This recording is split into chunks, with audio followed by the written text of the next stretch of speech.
Saudaraku, pernahkah kita merenungkan apa sebenarnya tujuan dari hidup kita? Untuk apa kita hidup? Hidup hanya sebentar. Paling mujur, kita bisa berusia 113 tahun seperti umur manusia tertua di dunia yang pernah dilansir di sebuah media. Alangkah baiknya kita mempunyai cita-cita yang mengandung unsur kekekalan selain mimpi-mimpi singkat yang berakhir di dunia. Banyak orang bercita-cita kalau mati ingin masuk surga. Pertanyaan kita adalah, apakah masih ada cita-cita yang lebih tinggi dari ingin masuk surga? Mampukah kita membayangkan kita berjalan-jalan dalam kebun yang mengalir di bawahnya sungai-sungai seperti yang digambarkan Al-Quran? Quran menyebut surga itu dengan sebutan jannah atau kebun, dan kita hidup kekal di dalamnya. Apakah semudah itu? Apakah Anda bercita-cita masuk surga, tapi tak tahu atau tak mau tahu dengan yang punya surga? Apakah mungkin kita nyelonong masuk surga tanpa sepengetahuan yang punya tempat di akhirat sana? Lalu, dari sekian banyak orang dan usaha untuk berlomba-lomba ingin masuk surga, apakah surga itu sebenarnya yang menjadi tujuan?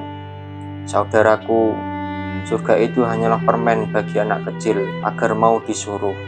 Tanpa kita sadari, Tuhan itu sendirilah yang menjadi sentral atau titik fokus dari cita-cita ingin masuk surga.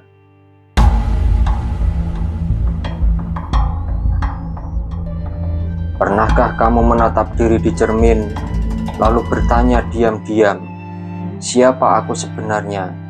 Apakah tubuh ini aku? Apakah nama itu aku, atau semua hanyalah bayangan?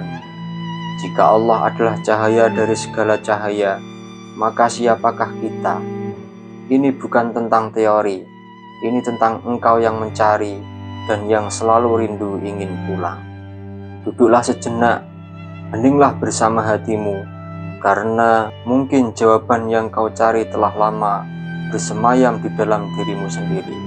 Saat-saat seperti ini adalah kesempatan untuk menelisik lebih dalam tentang siapa kita sebenarnya. Bukan siapa kita di dunia, tapi siapa kita di hadapannya.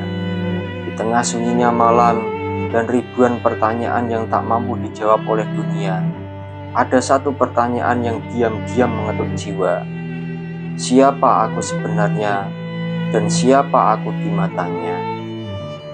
Pertanyaan ini bukan untuk dijawab dengan cepat, melainkan untuk direnungi dengan hati yang hening, karena di sanalah awal dari perjalanan menuju diri sejati. Dalam keheningan itu, kita dapat mendengar suara hati yang paling dalam, suara yang tidak terganggu oleh kebisingan dunia. Ada saat ketika seseorang terdiam di depan cermin dunia, melihat wajahnya, namun tak mengenali siapa yang menatap balik. Karena sesungguhnya wajah itu bukanlah inti dari diri. Suara yang kita dengar pun bukan selalu suara hati. Maka siapa yang berbicara dalam dirimu saat diam menyelimuti? Siapa pula yang merindukan Tuhan saat dunia sepi? Itulah roh yang tidak lahir di bumi, tapi berasal dari langit dan tak akan pernah puas dengan apapun kecuali Dia. Itulah suara roh yang rindu kembali ke asalnya, roh yang memiliki kerinduan yang mendalam untuk kembali kepada Sang Pencipta. Setiap detak jantung yang tak pernah kita perintahkan adalah tanda bahwa ada kekuatan yang terus menghidupkan kita.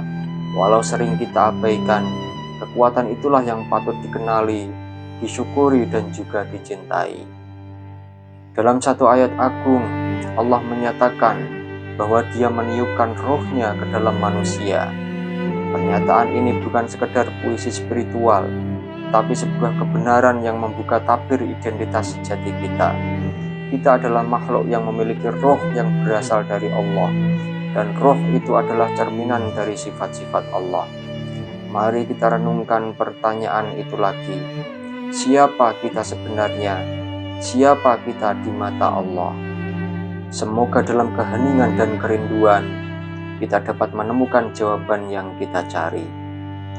Ketika kita memahami bahwa kita adalah cerminan dari sifat-sifat Allah, maka kita akan menyadari bahwa kita memiliki potensi untuk menjadi lebih baik, lebih sabar, lebih bijaksana, dan lebih mencintai.